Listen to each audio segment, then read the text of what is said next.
Alright. Hello everyone, Galacticstorm here. Welcome to the show, and today we're going to be doing episode 1 of our BashBots post-review. Or, yeah, we'll just call it that. So, we are going to be reviewing what happened in the PreQualifiers and in the episode 1. I am here, and with me my co-host and crazy Dutch man-in-arms, Wither, the guy behind Mygronic and Wishbone. So, yes, it was a crazy one. Wouldn't you agree? It was a fun episode, yes. Oh, yes. So, there's not really much we could say about the pre-qualifiers. It was just a few minutes long, and Kroga didn't want to make a very long video of it. So, yeah, we can just go through it real quick. And not a surprise, Tranquilizer won it all. Spoilers, and you'll be hearing a lot of spoilers around this. So, yeah.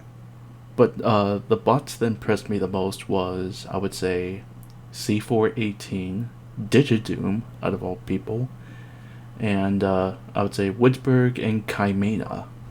What would you think? Well, totally not biased, but I liked Art Attack. Yeah.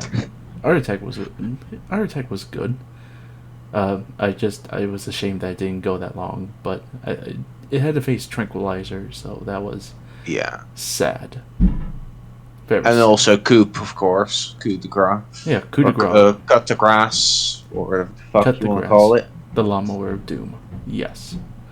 Yeah, I forgot to mention coup de grace.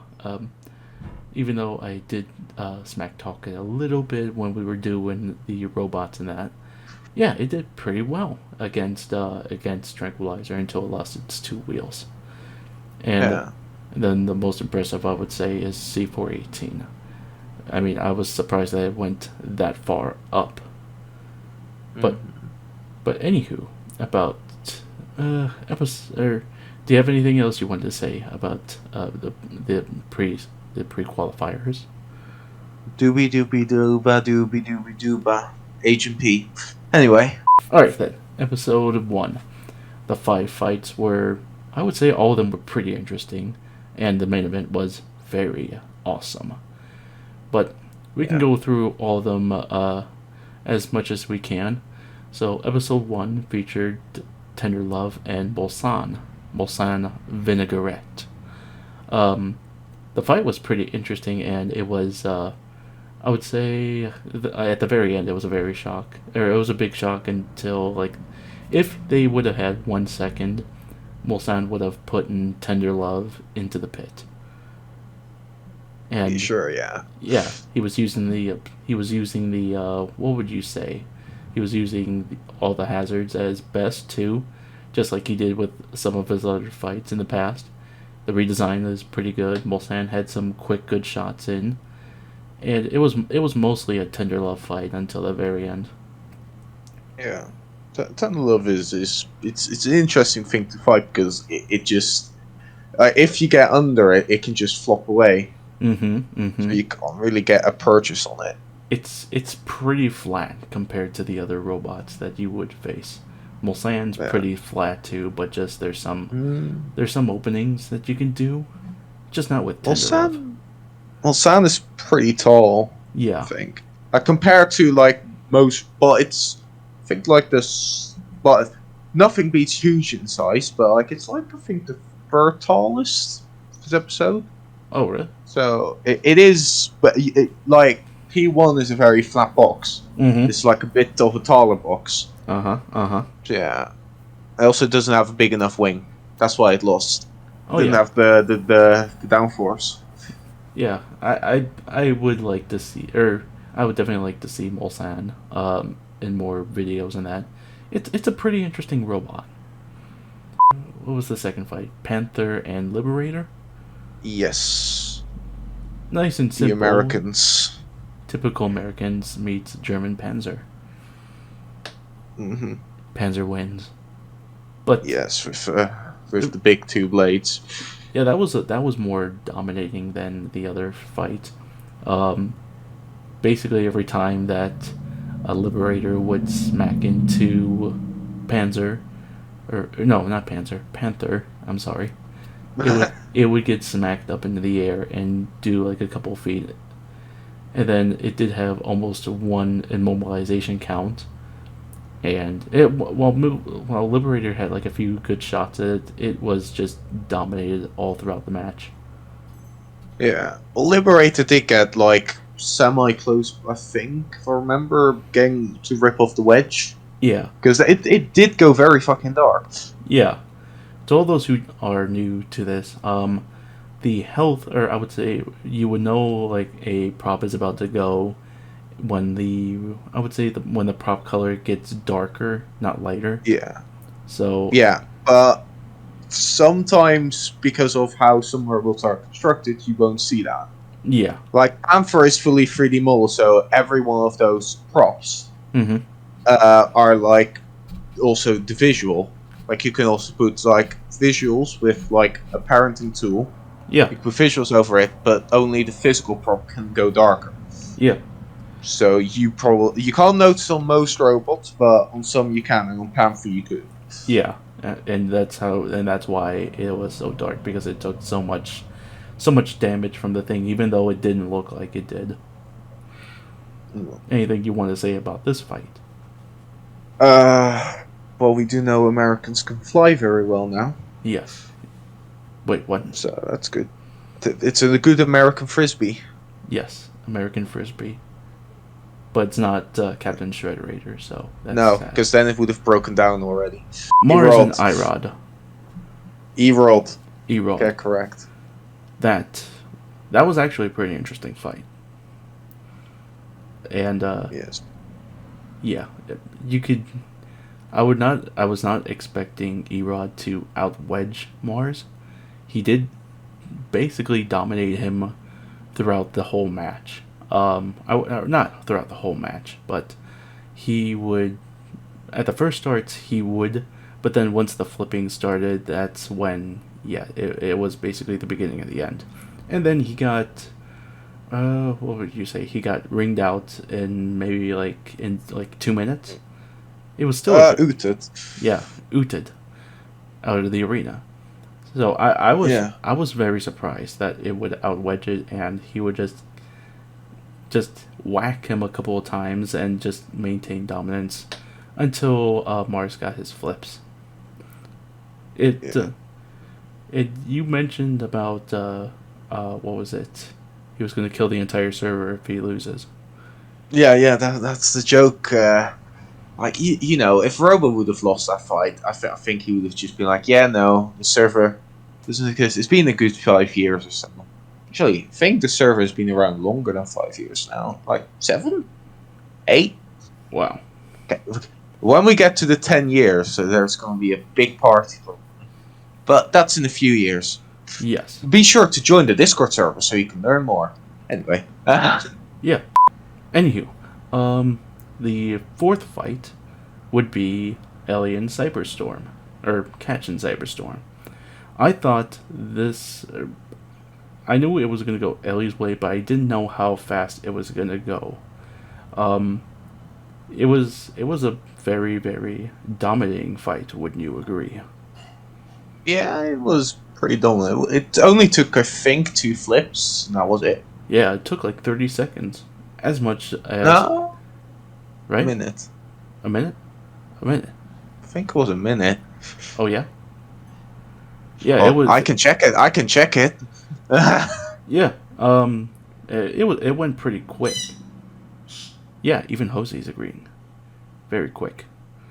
But it impressed me a lot with what he did. Or she did. Yeah. Yes. It's 45 seconds. 45 seconds. Yeah, that's pretty close. Yeah, we're both close. Oh yeah. Yeah, we're both close. Yeah, let's call it equal. Yeah. What do you think about that fight? I like Catch, this new one. This is actually, fun fact, this is actually older than the one that was in last season. It was like a point, but it was, I think, this Catch 3. Catch 4 was in BashBots Season 3, and this Catch 3. But fully working. Except this one has like more visuals and it's Yeah. more functioning than the last catch. Yeah, because Ellie was like, okay, fuck a rear hinge, let's do a front hinge. Yeah, it definitely worked in her part. The main event, that one being Rampage. Rampage versus her. Yeah, Rampage versus Huge. Now that fight, that one was really interesting. I didn't know if I thought Huge was going to win that one hands down because Huge. But no, a small Verge was able to beat it. And it was a split decision too, so it wasn't like dominating in any way, shape, or form. They both had good hits on each other. Huge went up on the roof. Hit the roof. And then Rampage lost a wheel to it, but Rampage kept on evading, kept on hitting the sides of the wheels, losing the treads, and yeah, Huge was keep on trying to, stay stationary, try to take as much hits as possible, and yeah.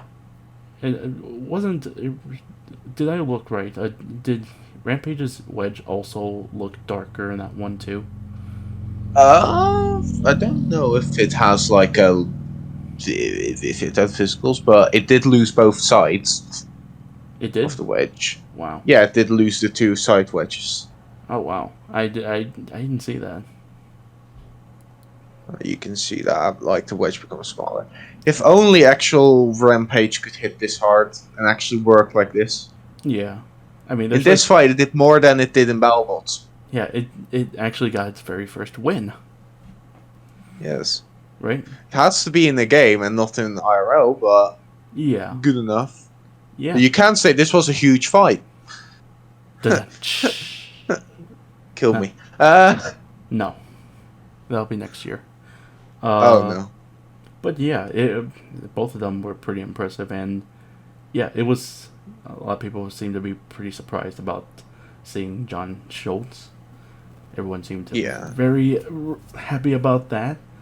And he wanted to show up before to last season, but then Battlebots happened. Yeah, then Battlebots. But this time we put it back like maybe a few weeks after Battlebots, and then that's when, right? No, it was before Battlebots. Oh, it was before Battlebots. Okay. We were saying like this fight has to happen now IRL to check if the physics were realistic. Oh. So, yeah. Awesome. I hope they do it as a whiteboard. We haven't seen them fight yet, but that would be nice. Oh yeah, I hope so too. I let's just hope we can. Oh well, we'll never know. We don't know if any other Battlebot team's gonna be coming up. Come on now. But yeah, the fights were, all of them were pretty interesting, and it was just, it was a good main starter for the episode. But yeah, it's a better main event than normal Battlebots. Yeah, it was a good main event. Very good main event, if I may add that. Anything that you want to add on? Taste the rainbow. Yeah, that as well. Taste all of it. Well, we still have the highlight fights. Oh yeah. Which were not really that. Well, there were a few good ones, like Atlas ETA. From what I remember being there, it was basically Atlas dominating and then Atlas exploding at the end of the fight, which you didn't see, luckily enough. Then we had Skullcruncher getting absolutely murdered by Thunderwave. Thunderwave, because it's Thunderwave. What else do you expect? What else would you expect? And then the amazing Amethyst fucking up its first victim. I forgot his name. Slapshot. With the little slappy bit on the front of it. Yeah. And also, I think, if I go back, it also has Fatboy Tin's face on it. Which is fun. Yeah. Who doesn't like Fatboy Tin's face on a robot? Oh yeah, he did point that out on one thing. Yeah. There's a face on it, and it will always smile even when it's in deep pain. Oh, anyway. Yeah, that's a bird. Bird. Yeah, that was a. Bird wants to get into BashBots. Yes, Bird wants to get into BashBots. You are going to hear Jose throughout the whole thing. Anywho, it likes existing. It likes to exist. Yes. Yeah, we need a pic.